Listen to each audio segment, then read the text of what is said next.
In the ancient kingdom of Babylon, King Nebuchadnezzar decided to build a colossal statue, an image made entirely of gold. This magnificent statue stood 90 feet tall and 9 feet wide, towering over the vast plains of Dura. Once it was completed, the king issued a royal decree.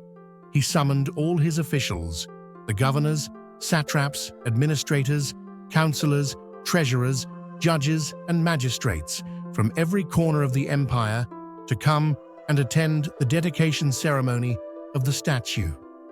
On the day of the dedication, a vast crowd gathered before the golden statue, gleaming under the hot sun. The king's herald stepped forward and proclaimed with a loud voice, People of every nation and language, this is the command. When you hear the sound of the horn, flute, zither, lyre, harp, pipe, and all kinds of music, you are to fall down and worship the golden image that King Nebuchadnezzar has set up. Whoever does not bow down and worship will immediately be thrown into a blazing furnace. The music began, and as the instruments played, the people, one by one, fell to their knees and worshipped the golden image.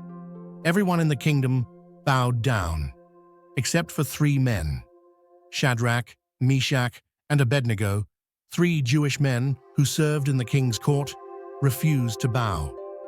They stood firm, knowing that they could not worship anyone or anything other than the one true God. Some of the Babylonian officials, noticing this defiance, hurried to the king. They approached Nebuchadnezzar and said, O king, live forever. You have issued a decree that everyone must bow and worship the golden image when they hear the music, and whoever does not bow will be thrown into the fiery furnace. But there are some Jews whom you have appointed over the affairs of Babylon, Shadrach, Meshach, and Abednego, who pay no attention to you, O king. They do not serve your gods or worship the image of gold you have set up. Nebuchadnezzar was furious. In a rage, he summoned Shadrach, Meshach, and Abednego to appear before him. When the 3 men were brought in, the king spoke to them directly.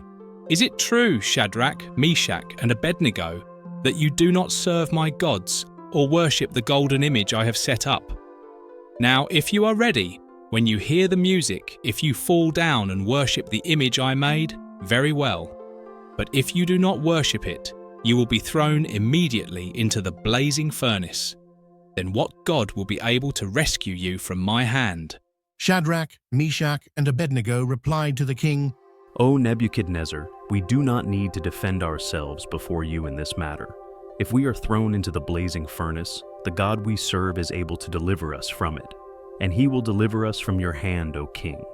But even if he does not, we want you to know, O king, that we will not serve your gods or worship the image of gold you have set up.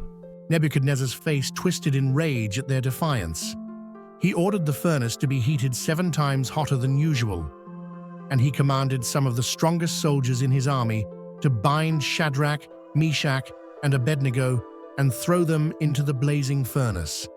The fire was so hot that the flames leapt out of the furnace and killed the soldiers who threw the 3 men in. But Shadrach, Meshach, and Abednego fell into the fire, bound hand and foot. As Nebuchadnezzar watched, something astonishing happened. He leaped to his feet in amazement and asked his advisors, Weren't there 3 men that we tied up and threw into the fire? His advisors replied, Certainly, O king. The king, still staring into the flames, said, Look, I see 4 men walking around in the fire, unbound and unharmed, and the 4th looks like a son of the gods. Nebuchadnezzar approached the opening of the blazing furnace and shouted, Shadrach, Meshach, and Abednego, servants of the Most High God, come out. Come here. The 3 men emerged from the fire. All the officials, governors, and royal counselors crowded around them, astonished. Not a single hair on their heads was singed, their clothes were not scorched, and there was not even the smell of fire on them. Then Nebuchadnezzar said, Praise be to the God of Shadrach, Meshach, and Abednego, who has sent his angel and rescued his servants. They trusted in him, and defied my command. They were willing to give up their lives rather than serve or worship any god except their own God.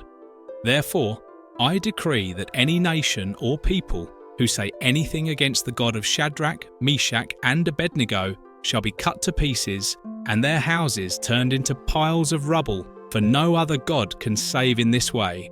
And with that, the king promoted Shadrach, Meshach, and Abednego in the province of Babylon.